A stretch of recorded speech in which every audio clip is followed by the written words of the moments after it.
Hola, somos alumnos de la Unidad Académica de Derecho de la UAS.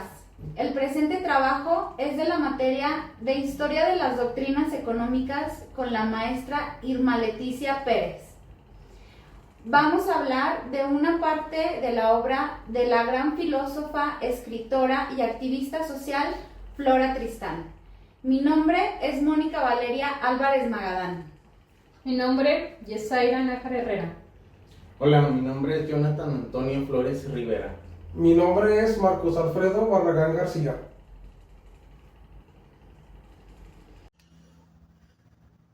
En el plano universal, para la unión de los obreros y las obreras, Flora Tristán hizo un bosquejo del panorama general del camino que sería conveniente seguir para construir sobre bases sólidas la unión obrera. Flora escribió en orden lógico y tema por tema las acciones que serían necesarias para lograr este proyecto. Su punto número 1 fue: ¿cómo deben de proceder los obreros y las obreras para lograr constituir la unión obrera? Ella propuso la creación de comités dentro de compañerías y otros grupos de trabajadores. Estos comités debían de estar integrados por los miembros más capacitados y, muy importante, contar con la presencia de mujeres. Su función única era la de elaborar un registro con los datos personales y los montos de cotización de cada persona que estuviera inscrita. Por montos de cotización yo entiendo que son aportaciones a la Unión Obrera. Y después de que estuviera creado un número de estos comités representando a un buen porcentaje de obreros y de obreras, el siguiente objetivo sería el de la creación de un comité central para tomar otro tipo de acciones. Y muy importante también, el comité central debía contar con la participación de mujeres. Y una vez creado este comité central, estaría constituida la Unión Obrera. En el punto número 2, sobre cómo debe de actuar la Unión Obrera desde el punto de vista material, Flora Tristán habla principalmente de acciones administrativas enfocadas al manejo de los fondos monetarios de la Unión. Y también habla de la existencia de funcionarios dentro de la Unión, como inspectores que se dediquen a vigilar el correcto manejo de estos fondos, y de otro tipo de funcionarios, como serían los enviados de la Unión, pensando en personas dedicadas a la propaganda y a la concientización dentro de la clase obrera, con la misión de lograr la formación de más comités de obreros y de obreras bajo la misma forma de organización. En el punto número 3, que es el punto de vista intelectual, Flora Tristán creía que era de suma importancia que la Unión Obrera estuviera representada ante el país y, por lo tanto, en cuanto estuviera constituida materialmente, debían de nombrar a un defensor, una persona contratada y asalariada por la Unión, para que nadie dudara de su poder y de su fuerza política. Flora también creía que era muy importante hacer un llamado a las clases superiores, clases que se veían altamente beneficiadas y lucraban con el trabajo de la clase obrera. Flora escribió estos llamamientos empezando por el rey de Francia, siguiendo con la Iglesia Católica, los nobles, entre otros. Estos llamamientos tenían una doble finalidad: hacer llegar fondos a la caja de la Unión mediante donativos voluntarios y, sobre todo, el de exigir el derecho al trabajo y a la vida digna de la clase obrera.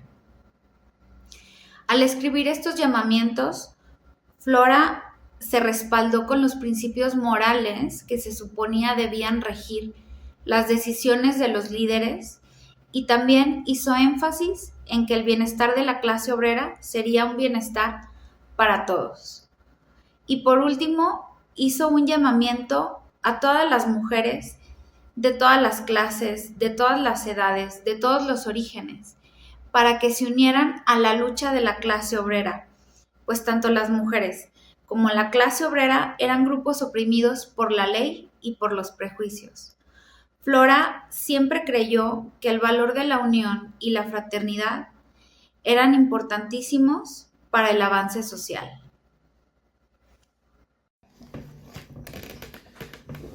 Hola, hoy quiero contarles un poco sobre algunas ideas de Flora Tristán en su obra La Unión Obrera. Me voy a enfocar en 4 temas: construcción de los palacios, condición para la admisión en los palacios de ancianos, heridos y niños, organización de los palacios y educación moral, intelectual y profesional para los niños. La construcción de los palacios, Flora Tristán proponía grandes palacios, pero no como los palacios de los reyes o de los ricos, sino lugares dignos para los obreros y sus familias. Estos palacios serían espacios amplios, limpios y bien organizados, donde las personas pudieran vivir protegidas de la miseria. Para hacerlos realidad, pensaba que todos, tanto como trabajadores como los patrones, debían aportar un pequeño porcentaje de sus ingresos. Así se lograba un fondo común que permitía construir y mantener estos espacios sin depender de la caridad. Condiciones para la admisión en los palacios de ancianos, heridos y niños. En cuanto a quienes podían entrar a vivir en los palacios, Flora Tristán pensaba principalmente en proteger a los más vulnerables, los ancianos que hubieran trabajado de manera honesta, los obreros que hubieran quedado heridos en su trabajo y también los niños, sobre todo los huérfanos o aquellos cuyos padres no podían mantenerlos.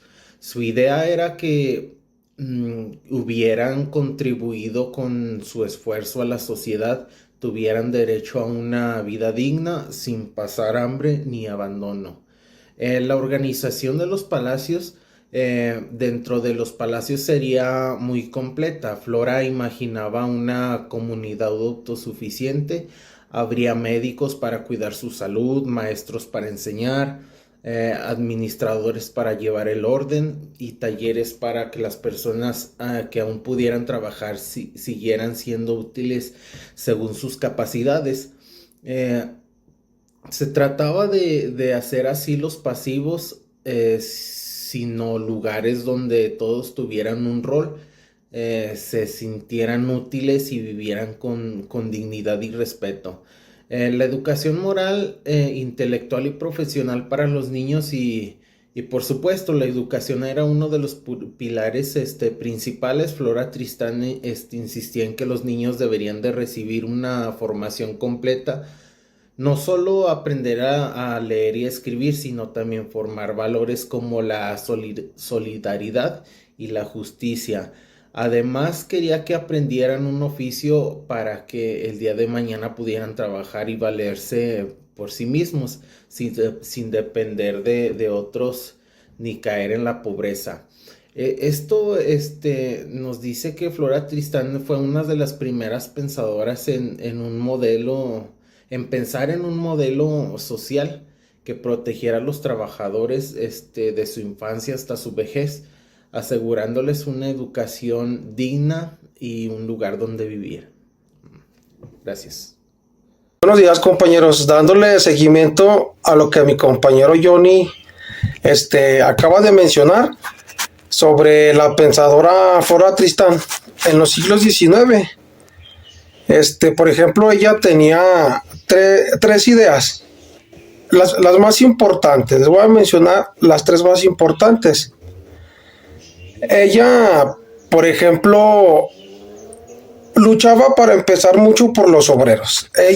Su primer lucha era por los obreros, por la educación de los obreros, porque ella mencionaba, por ejemplo, que hombres y mujeres, únanse, porque tenemos que luchar para que estén conscientes de cuáles son sus derechos y cuáles son sus deberes.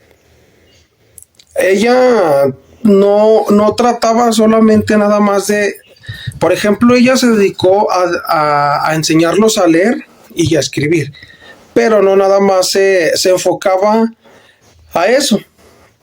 Entonces ella lo que trataba, más bien trató e impulsó a construir una sociedad pues para los obreros, para que ellos pues más que nada aspirarlos,